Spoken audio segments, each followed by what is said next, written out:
Bismillahirrahmanirrahim.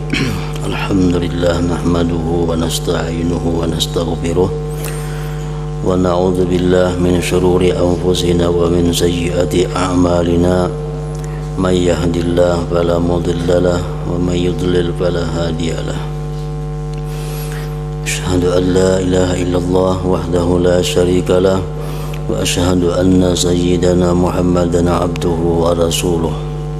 Allahumma salli wa sallim wa barik ala sayyidina wa maulana Muhammad wa ala alihi wa sahbihi wa man tabi'a hudah. Qala al-musannif rahimahullah wa nafa'ana bi ulumihi fid darain.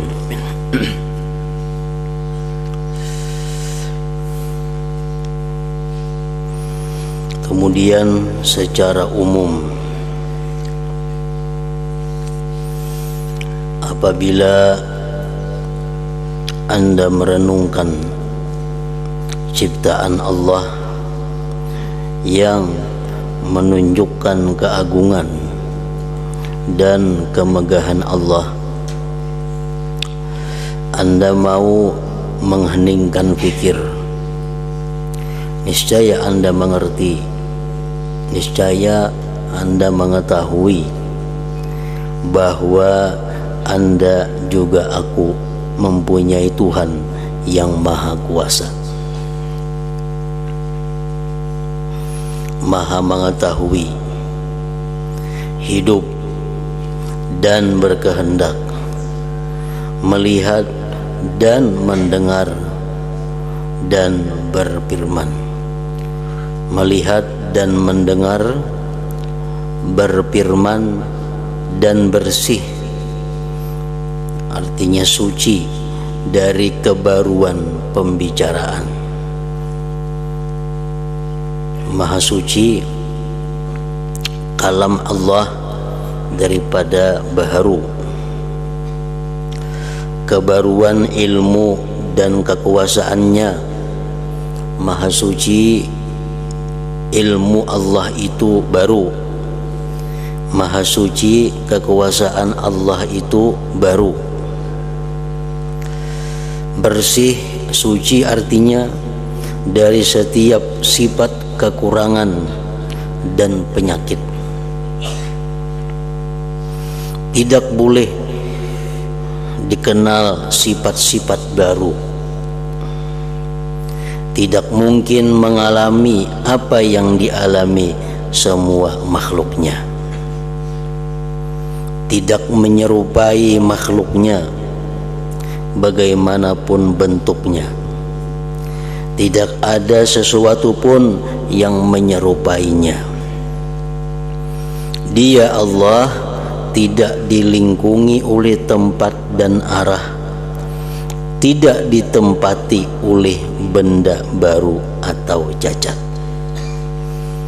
Itulah ilmu tauhid yang wajib dipelajari dan wajib dietikatkan oleh setiap orang-orang yang beriman kepada Allah.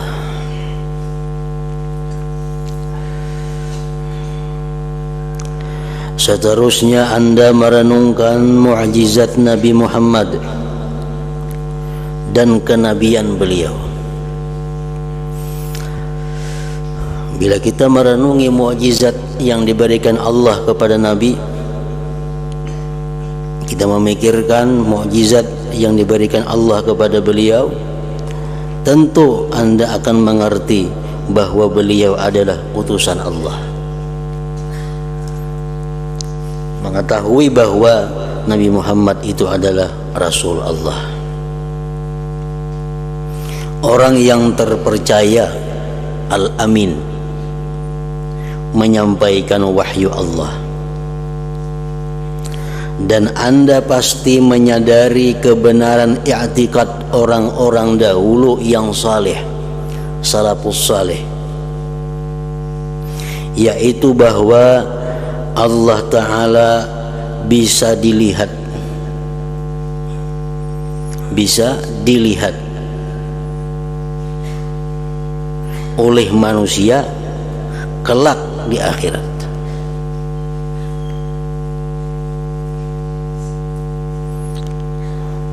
dan Allah itu wujud. Lagi pula tidak berada di arah yang terbatas. Al-Quran adalah kalamullah, bukan makhluk. Jadi Al-Quran itu adalah kalam Allah yang kadim, bukan kalam Allah yang diciptakan, bukan kalam Allah yang baharu. Bukan merupakan huruf. Al-Quran itu bukan merupakan huruf yang dapat dipisah-pisah, bukan pula berupa suara. Karena seandainya demikian, niscaya Al-Quran termasuk makhluk. Kalau Quran itu bahuruf seperti kitab ini, maka Al-Quran itu jadinya adalah baharu. Sedangkan Quran itu kadim, tentu tidak berhuruf, tidak bersuara, tidak berawal, dan tidak berakhir. Al-Quran kalamullah.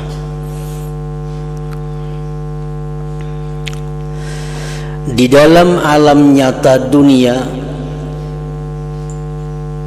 dan alam tidak berwujud, artinya alam yang kada bisa dijangkau dengan panca indera yang 5, alam malakut,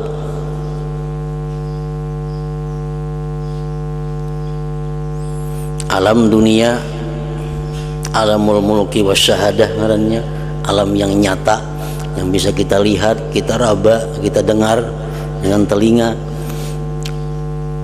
Alam malakut, alam yang hanya bisa diketahui dengan hati. Nah, alam malakut atau alam dunia, seluruh gerak hati,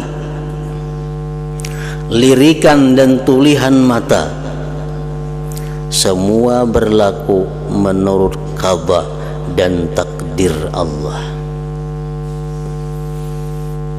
Itu wajib diiktikadkan di dalam hati. Apapun yang berlaku, walaupun sekecil-kecilnya, walaupun hanya seperti siritan mata, lintasan yang ada di hati, itu adalah takdir Allah. Berlaku sebab dia dikehendaki oleh Allah.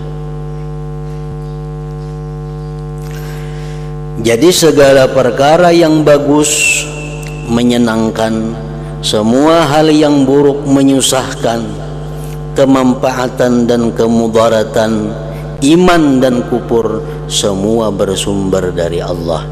Artinya semua dikehendaki oleh Allah Subhanahu wa ta'ala. Tidak ada satupun di alam ini yang terjadi tanpa dikehendaki oleh Allah. Dan Allah tidak wajib mengadakan apapun. Allah tidak wajib menciptakan apapun. Allah wajib ke maulah manusia, kada wajib. Allah wajib ke maulah surga, kada wajib. Allah wajib ke maulah neraka, kada wajib. Tidak ada satupun yang wajib diciptakan oleh Allah. Tidak salah satu makhluknya. Artinya kada ada pun satu makhluk yang wajib dicipta oleh Allah. Jadi kalau ada orang diberi pahala oleh Allah, itu lantaran anugerahnya. Sebaliknya jika ada orang disiksa, itu adalah karena keadilan Allah Subhanahu wa ta'ala. Tidak ada kewajiban. Allah kada wajib memasukkan orang yang taat ke surga. Boleh jadi Allah memasukkan orang taat ke neraka, itu boleh. Allah kada wajib memasukkan orang yang maksiat ke dalam surga, ke dalam neraka. Orang maksiat wajib masuk neraka, kada wajib bagi Allah. Allah boleh dan tidak ada yang bisa melarang kalau Allah menghendaki orang yang maksiat itu dimasukkan ke dalam surga. Karena itu adalah keharusan dari Allah. Allah memasukkan orang beriman ke surga semata-mata fadlihi, anugerah. Allah memasukkan orang-orang yang maksiat ke neraka itu biadlihi, dengan keadilan Allah Subhanahu wa taala.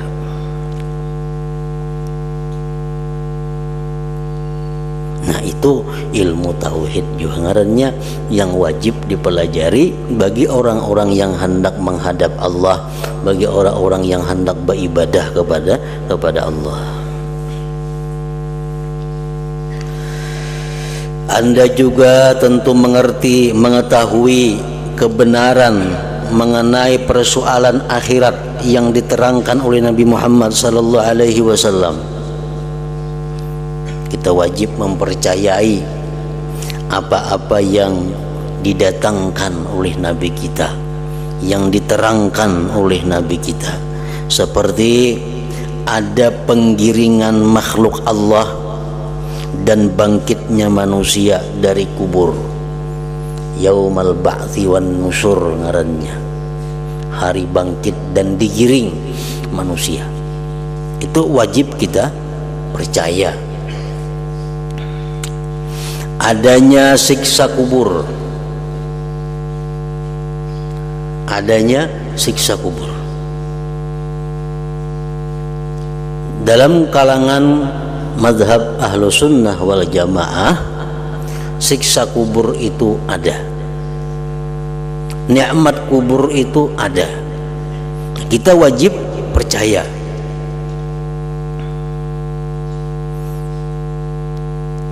Adanya siksa kubur.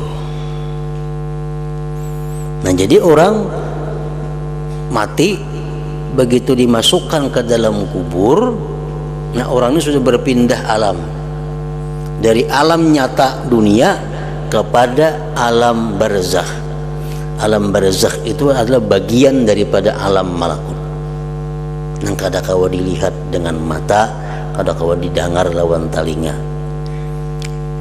Misalnya orang mati, nah, dipatak, didengarkan, disiksa di kubur ini kadang-kala. Kenapa? Karena itu bagian daripada alam malakut. Telinga kada bebungsi. Karena panca indera yang 5 ini hanya untuk alam mulki wasyahadah, alam nyata. So, misalnya kita lawan kawan betatai guring.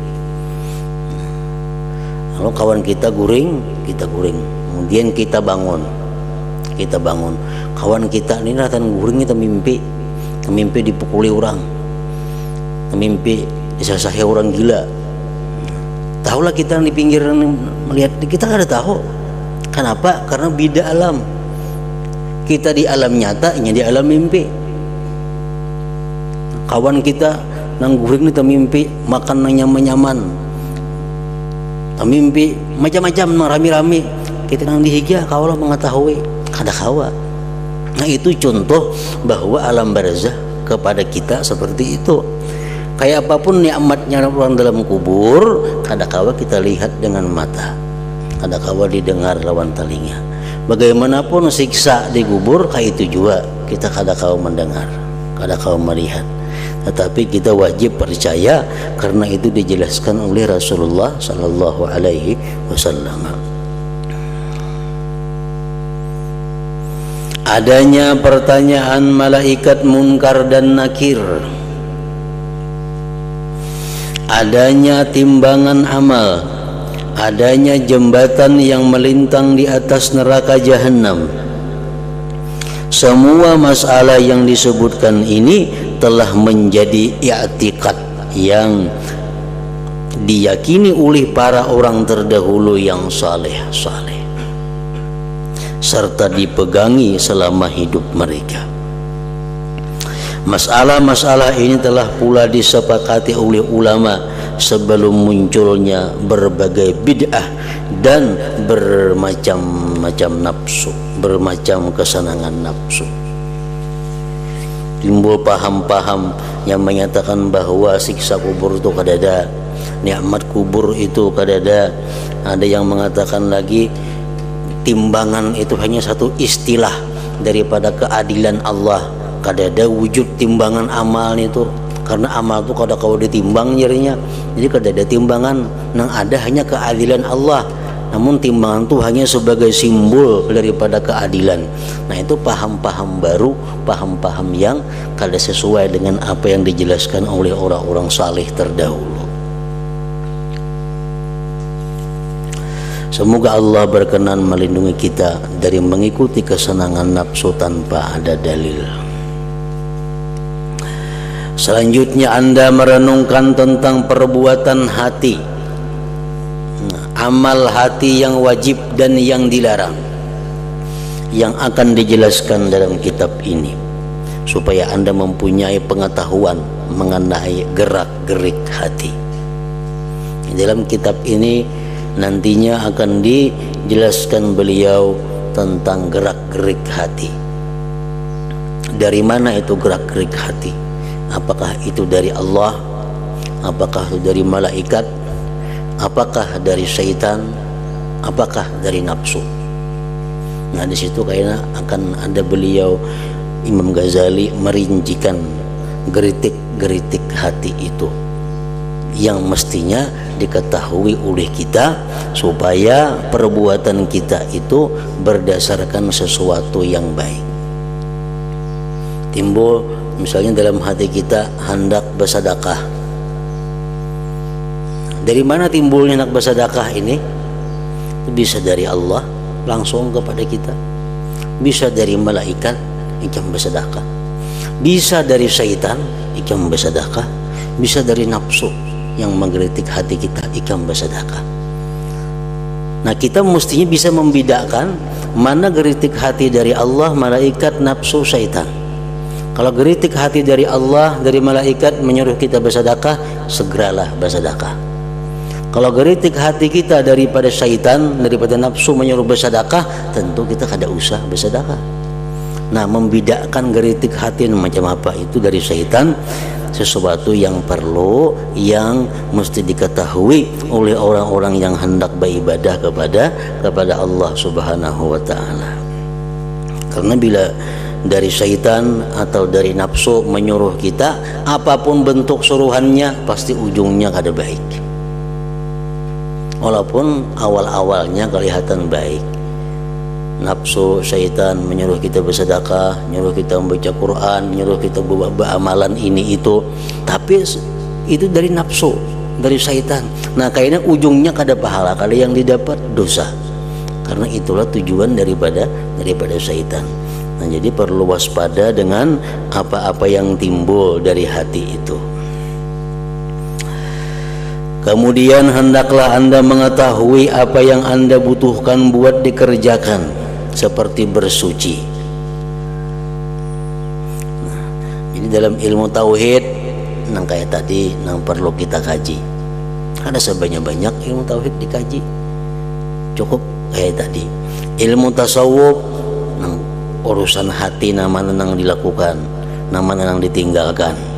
Nah, urusan fikih apa yang mesti kita kaji, apa yang mesti kita pelajari sebelum beribadah, seperti bersuci, membersihkan diri daripada hadas dan najis. Nah, itu wajib dipelajari, karena disinilah permulaan daripada ibadah. Bila uduknya sudah terbakar, sembahyangnya terumpat juga. Nah, sembahyangnya otomatis kada sah, karena wudunya kada sah. Istinja kada biris, otomatis sembahyangnya jadi kada biris. Nah, jadi wajib setiap mukmin dan mukminah, muslim dan muslimah mempelajari dengan rinci masalah bersuci itu. Salat, puasa dan sebagainya. Kalau Anda sudah melaksanakan semua ini, ilmu tauhid sudah kita pelajari dengan kadar yang wajib, ilmu tasawuf sudah kita pelajari, ilmu fikih sudah kita pelajari, berarti Anda telah mengerjakan apa yang dipardukan Allah Ta'ala yang menuntut Anda dalam hal ilmu. Bila sudah begitu, Anda menjadi ulama umat Muhammad yang berakar ilmunya. Lalu jika Anda mengamalkan ilmu Anda dan menyungsung apa yang menjadi keperluan Anda di akhirat, berarti Anda telah menjadi hamba yang alim, lagi beramal karena Allah dengan waspada, tidak bodoh dan ikut-ikutan belaka. Bukan pula orang yang lalai.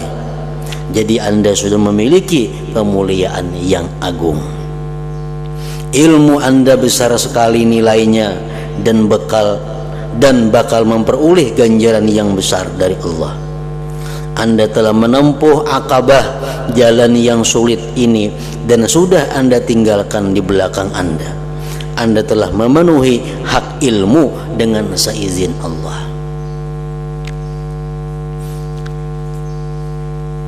Nah, jadi kalau sudah kita belajar ilmu-ilmu yang kita perlukan sebagai modal, sebagai bahan untuk beribadah, berarti jalan atau tangga pertama sudah kita lalui. Tangga yang pertama yang mesti dinaiki oleh orang yang hendak mencapai Allah, nah tangga ilmu. Allah jualah yang dimintai untuk membantu Anda dan membantuku dengan baiknya pertolongan dan memudahkan pelaksanaan. Sungguh Allah adalah zat yang maha pengasih dan maha pemurah.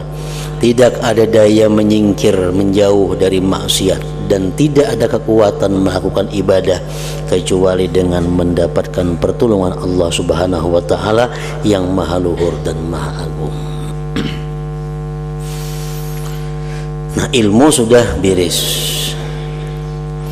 Akabah yang kedua, akabatut taubah. Sesudah kita belajar ilmu yang diperlukan sebagai modal kita, yang kedua tangga yang kita naiki adalah akabatut taubah, tangga tobat.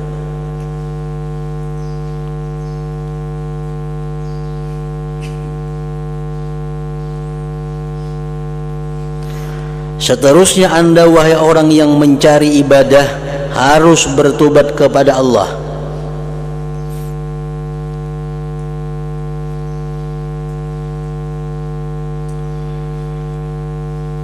Yang demikian itu disebabkan dua hal. Kenapa tobat ini menduduki tangga yang kedua? Sebab dua perkara. Satu, agar memudahkan Anda melakukan ibadah kepada Allah.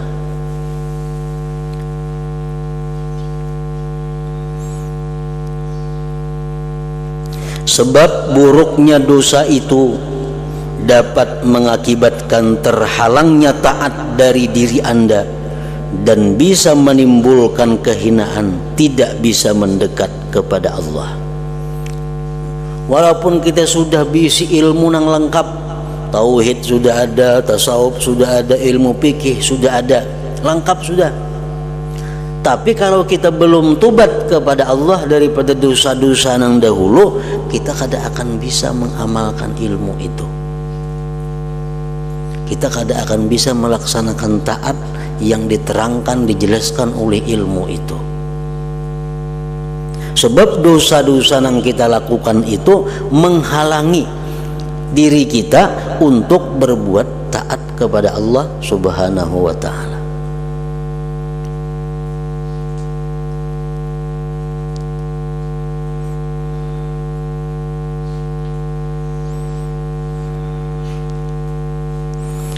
Ketahui pula lah bahwa dosa yang menjerat diri Anda itu menyentuh Anda dari berlaku bakti kepada Allah dan bersecepat melayaninya.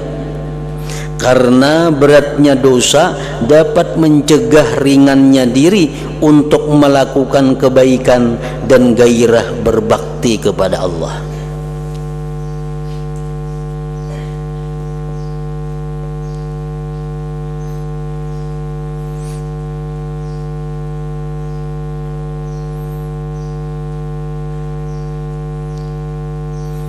dosa mengakibatkan berat. Dosa mengakibatkan kada bergairah untuk berbakti. Ini perumpamaan ibadah kepada Allah.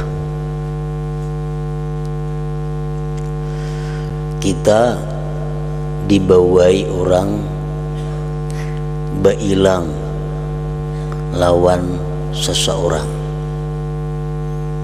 Jadi orang kita beilang nak ke rumah Pulan bin Pulan.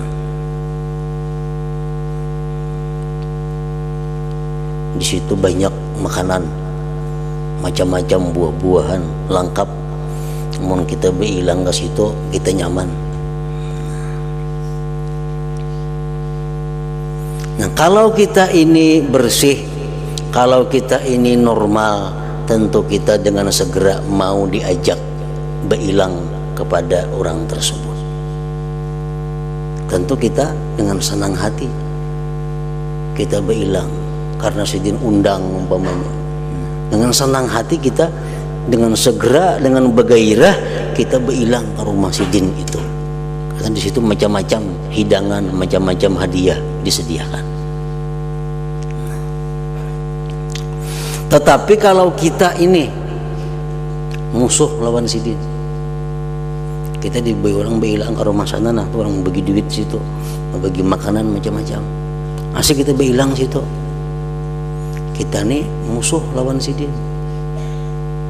kita biasa menampilin sidin, kita hutang kada bayar lawan sidin, kita menyakiti hati sidin.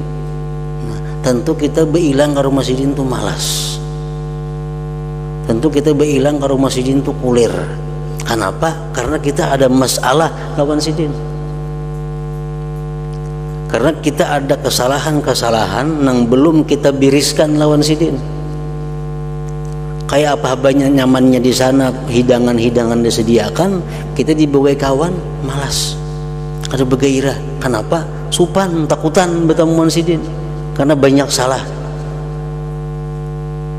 Nah itu yang kita bisa lihat dengan alam nyata, dengan panca indera. Maka itu juga orang yang beribadah kepada Allah. Orang yang beribadah kepada Allah ini orang yang ziarah kepada Allah, orang yang menghadap Allah. Karena kita ini banyak kesalahan lawan Allah, banyak mengganggu apa-apa yang ujar Tuhan jangan diganggu, banyak berbuat zalim kepada makhluk Allah, banyak meninggalkan perintah-perintah Allah, sedangkan pemberian Allah kita terima terus. Nah, dibawahi kawan kita menghadap Allah, tentu kita pasti malas, pasti kada bergairah, kulir. Kenapa? Karena kita ada masalah dengan Allah. Nah itu contohnya.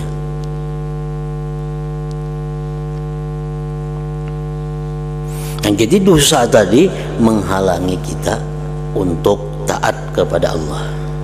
Kesalahan itu menghalangi kita untuk mendekatkan diri kepada Allah.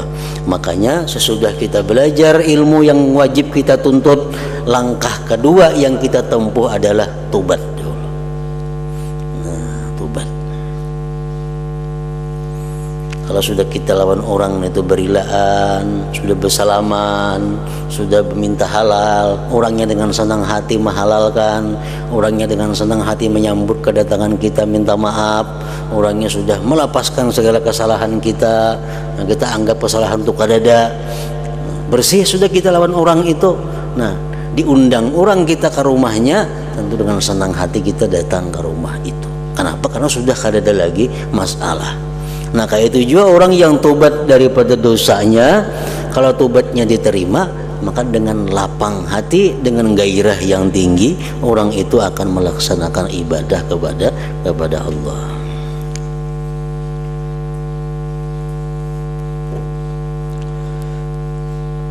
Ketahui pula lah bahwa dosa yang menjerat diri Anda itu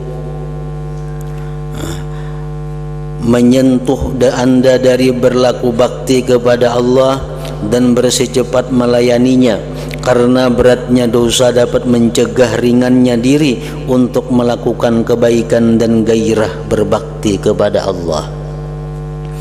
Terus menerus melakukan dosa termasuk suatu perbuatan yang dapat mengakibatkan gelapnya hati. Tentunya Anda dapat merasakan bahwa hati Anda yang gelap dan keras tidak dapat bersih dan bening. Tidak ada rasa nyaman, tidak ada rasa manis gembira pada waktu mengerjakan ibadah. Ibadah kada ada rasa nyaman, kada ada merasa manis. Kenapa? Karena kita masih bermasalah lawan orang itu. Kita masih bermasalah lawan Allah Subhanahu wa Ta'ala. Begitu kita menghadap Allah, Allah berpaling daripada kita. Tentu kita kada merasa nyaman. Kita bisa berhilang ke rumah orang, orangnya merangut nanti hilangi. Tapi mahirani lawan kita, nyaman di rumah sidin itu kita kada nyaman. Musi rumahnya baik, makanannya nyaman, tapi ampun rumah ini menciling mata lawan kita.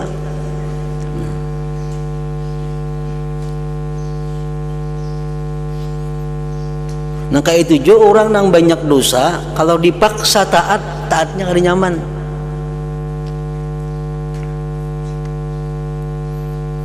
Karena Allah kada menghadapnya, Allah kada berkenan menerimanya. Tidak ada rasa manis gembira pada waktu mengerjakan ibadah jika tidak dilimpahi balas kasih Allah. Hal demikian bakal menyirit orangnya ke arah kekafiran dan celaka sungguh mengherankan. Akhirnya orang nang pahit kada nyaman beribadah ini malas beribadah. Malas beribadah akhirnya membawa kepada kekafiran terhadap Allah Subhanahu wa Ta'ala. Itu bahayanya orang nang kada tobat tadi. Dapatkah orang yang kotor dan keras hatinya diberi kemudahan untuk berbakti kepada Allah? Tentu tidak. Bisakah seseorang dipanggil menghadap guna melayani Allah, berkhidmat kepada Allah, sedangkan ia senantiasa berbuat maksiat dan hatinya selalu ingkar? Tentu tidak.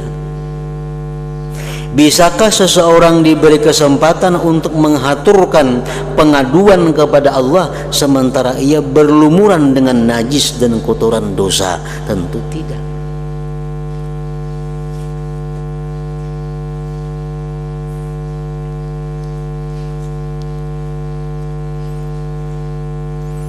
Nah, jadi tobat itu sangat diperlukan.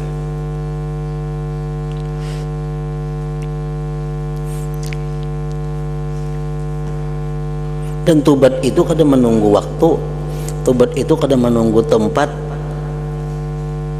Kena aku bertobat malam Jumat seminggu lagi nah. Kada usah menang malam Jumat kaina. Tobat itu kapanpun, dimanapun, saat apapun, kalau kita benar diterima oleh Allah.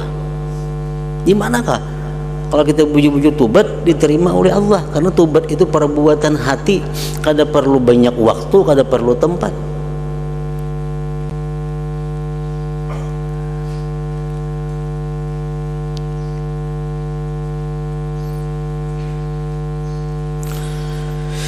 Dalam sebuah hadis yang diriwayatkan dari Nabi sallallahu alaihi wasallam, Nabi yang benar sabdanya dan dibenarkan, beliau bersabda, "Idza kadzdzabal 'abdu tanaha anhul malakani min natsni ma yakhruju min fihi." Artinya, ujar Nabi, apabila seseorang berbicara dusta, maka dua malaikat pencatat amalnya menyingkir darinya, karena busuknya apa yang keluar dari mulut orang tersebut.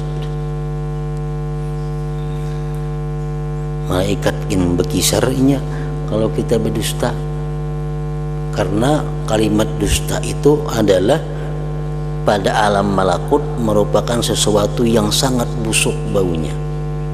Tapi di alam nyata kita kadang merasa itu dan kadang mencium.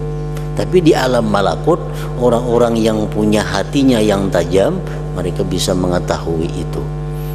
Alam malakut seperti malaikat mengetahui alam malakut. Nah, kalau kita berdusta, malaikat berjauh daripada kita karena baunya kada nyaman. Nah, lalu apakah lisan semacam ini patut untuk berzikir kepada Allah?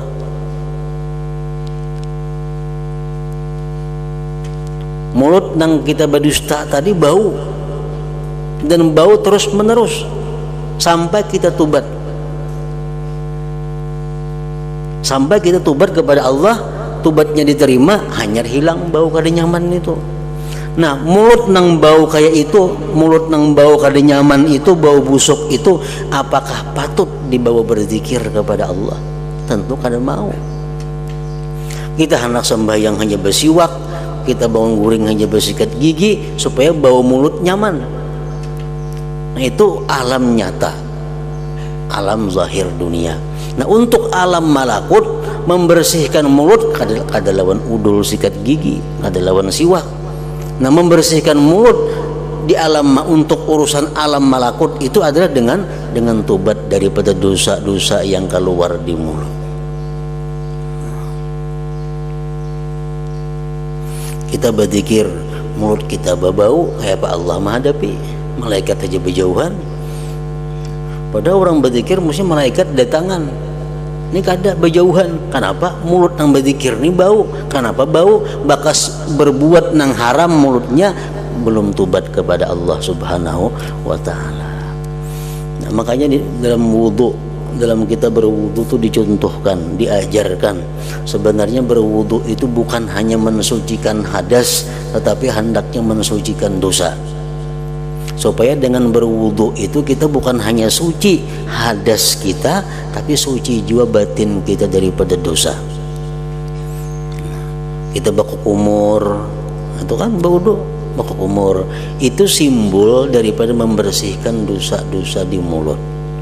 Jadi baku kumur itu kita bukan hanya supaya mulut kita bersih daripada rigat-rigat, tapi di hati kita hendaknya waktu baku kumur itu kita minta ampun kepada Allah terhadap dosa-dosa yang pernah dilakukan oleh mulut itu.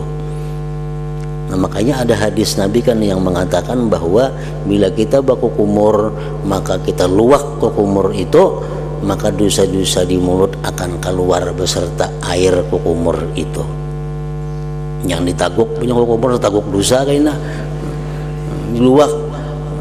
Jadi punya kumur itu diluak, karena yang keluar itu adalah sesuatu yang kada baik. Nah, kayak apa kumur itu supaya bisa membersihkan dosa, bukan hanya membersihkan mulut. Hendaknya baku kumur itu hati kita sadar, hati kita ingat bahwa kita ini mesti minta ampun kepada Allah daripada dosa-dosa yang ada di mulut itu. Nah, bila macam itu kita berudu, tuntung berudu, kita bersih daripada hadas dan dosa. Lalu sembahyang kita nyaman, sembahyang kita bujur-bujur bersih zahir dan batinnya.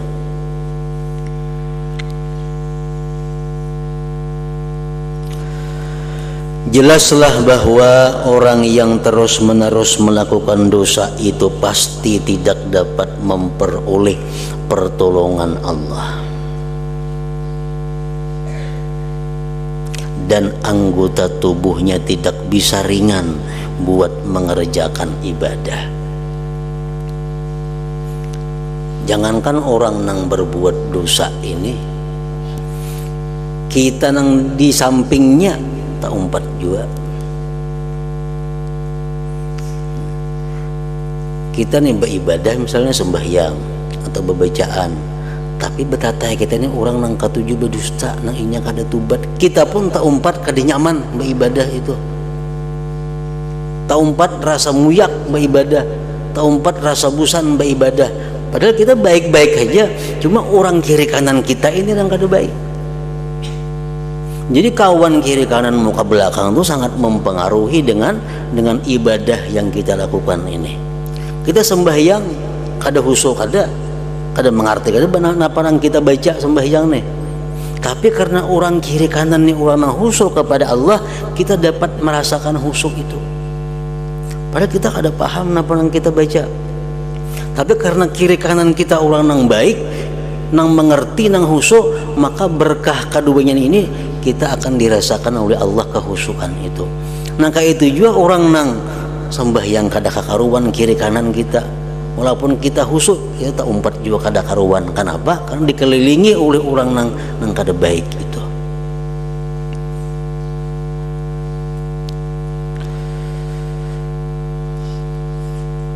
Makanya sembahyang yang paling baik itu apa aja? Sembahyang di belakang imam itu paling baik. Kenapa? Karena imam ini biasanya orang yang terpilih di antara yang hadir itu, orang yang terbaik di antara yang hadir itu.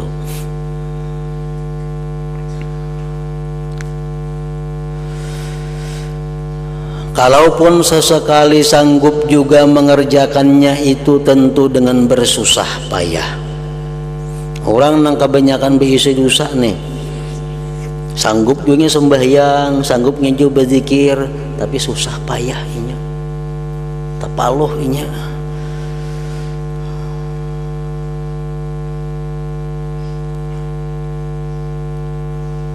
Kalaupun sesekali sanggup juga mengerjakannya itu tentu dengan bersusah.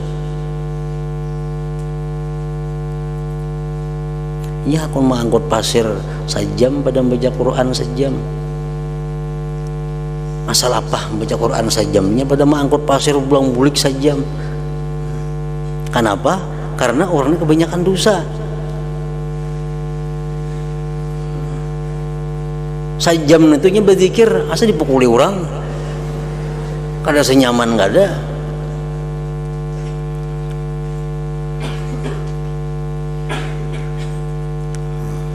Kalaupun sesekali sanggup juga mengerjakannya itu tentu dengan bersusah payah.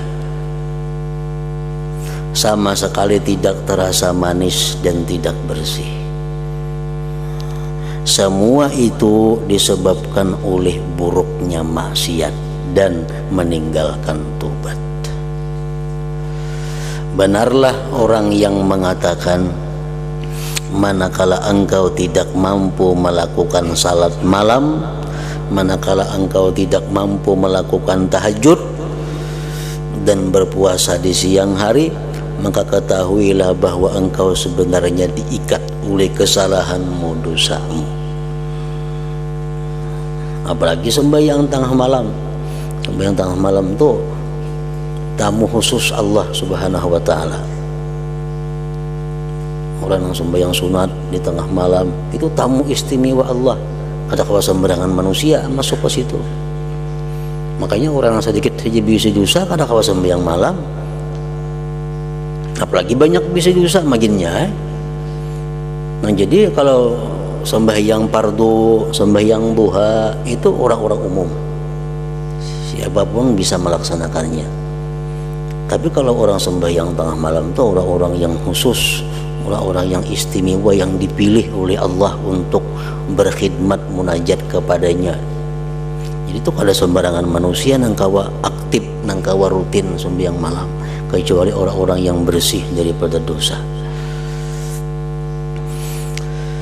Nah jadi itulah fungsinya kenapa kita sebelum bersungguh-sungguh beribadah itu tobat dahulu, agar dimudahkan, agar diringankan, dinyamankan beribadah kepada Allah Subhanahu wa Ta'ala.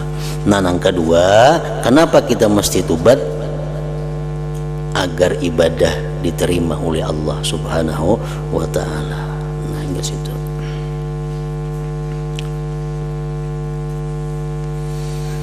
Hadratin Nabi sallallahu alaihi wasallam, al-Fatihah. Iyyaka na'budu wa iyyaka nasta'in, ihdinas siratal mustaqim. Bismillahirrahmanirrahim. Alhamdulillahirabbil alamin. Wa salli wa sallim ala sayyidina Muhammad wa alihi washabbihi ajma'in. Allahumma ighfir lana ma akhta'na wa ma ta'ammadna wa ma asrarna wa ma a'lanna wa ma asrafna wa ma anta a'lam bihi minna.